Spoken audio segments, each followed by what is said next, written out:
Jermall Charlo was sitting down yesterday watching all the fights according to his Twitter. And it popped up on my phone as a Twitter notification. And Jermall Charlo was trying to pick a fight with Billy Joe Saunders. It seems like, or it may have not seemed. We back as Boxing League more. Y'all know what it is. Shout out to the LDBC and shout out to the YTBC and everybody in between. We know Billy Joe Saunders don't like Chris Eubanks Jr. And he took several shots at him after he lost to George Groves yesterday. And Jermall Charlo didn't like it. He said, I don't care for neither one of the guys. I'm paraphrasing. Well, it'll come up. He basically said he didn't care for neither Groves or Eubanks. He just wanted to watch a good fight. And both were warriors. And, Billy Joe Saunders was classless for, probably trying to piss on Chris Eubanks Jr., misery. And that's Billy Joe Saunders. He fought Chris Eubanks Jr., and he's still taking shots. He posted the thing about Prince Nazim where he said that Eubanks needed to retire because, he ain't got no power. He really ain't got no skills. And he said it's over for him. And he posted some other memes where his dad was saying he's gonna be better than Floyd Mayweather.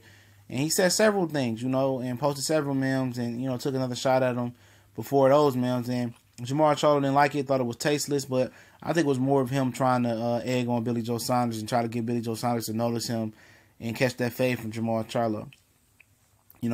But in my opinion, he was wasting his time because Billy Joe Saunders ain't fight nobody until he fight Golovkin.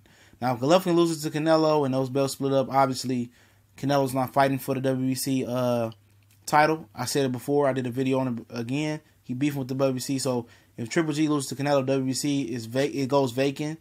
But Hugo Centennial Jr. and Jermall Charlo are fighting for the vacant. They're fighting for the interim WBC title. It's the champion to wait until they can get Golovkin in the ring. If Canelo's to beat Golovkin May 5th, that title goes over to the interim champion. And, then, Billy Joe Saunders might be wise to, fight Jermall Charlo then because it's a big unification class. And then he can go after Canelo Alvarez and try to be undisputed because that's his main aim. That's his goal as well. And, Jermall Charlo is just trying to set the table up and trying to get Billy Joe Saunders to eventually sit down with him in the event that, that WBC does go to him if he beat Hugo. But this is exactly what Jermall Charlo said. I thought the style of matchup was on point, so I tuned in. I don't care about either of them. As I speak facts, I see another classless world champ make comments as if they didn't fight like warriors. Simple as that. And he's talking about Billy Joe Saunders. You go to Billy Joe Saunders' Twitter page and see what he said. But I just think like all of a sudden he wants to be the Gandhi of boxing. No, he wants to egg on Billy Joe Saunders. He wants to me send shots like I'm there. There's WBC coming over here real quick. Let's unify, and then the winner can get Canelo. We can be the undisputed middleweight champion of the world. That's what it is. The Charlos are not in boxing for the long haul. His brother said he wanted to retire by 30. I'm pretty sure Jermall wants that as well. And they invest their money well. Al Heyman is definitely dominating the game as a financial advisor and helping these guys, get some cushion for the future financially.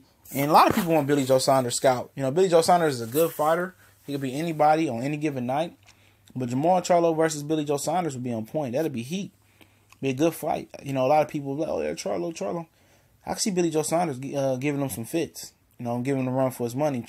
But I understand Billy Joe Saunders have a great chin. He's a gypsy. And they do a lot of bare knuckle fighting. And it'd be a great fight. And it'd be hard to see if Billy Joe Saunders is not in shape.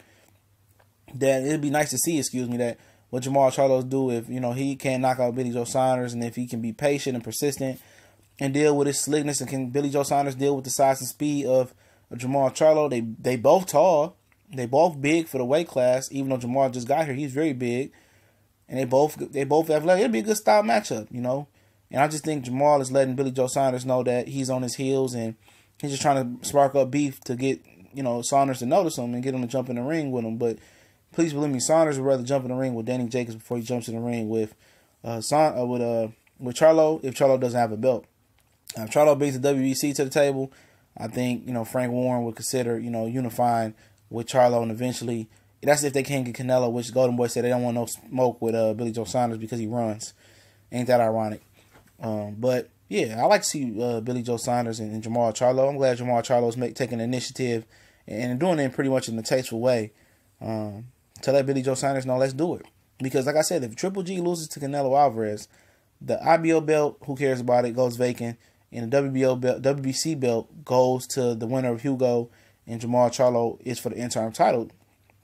So that's what that goes to. So then, you know, Canelo will own the IBF and the WBA title. Canelo was beefing with the WBC. I keep saying that. A lot of people don't know that he didn't fight for the WBC in the first fight. He's not fighting for it again, as far as I know. So it was no 90-day or 30-day weigh-in from Canelo Alvarez. There was no sanctioned body fees taken away from Canelo Alvarez. They probably took it from from Golovkin still. But he's a fool if he paid sanctioned body fees for a belt that he wasn't defending. And if you're interested about sanctioned body fees, most of them go 3%. But when you hold more than one belt or you're a popular fighter that pulls in a lot of money, it goes down to 2 and 1%. So, yeah, but Ndongo and Crawford, when in a big undisputed class, paid $100K to sanction body fees apiece. And that's a lot of money. So that's you wonder why some guys, don't go for undisputed and go for belts. It's because of money.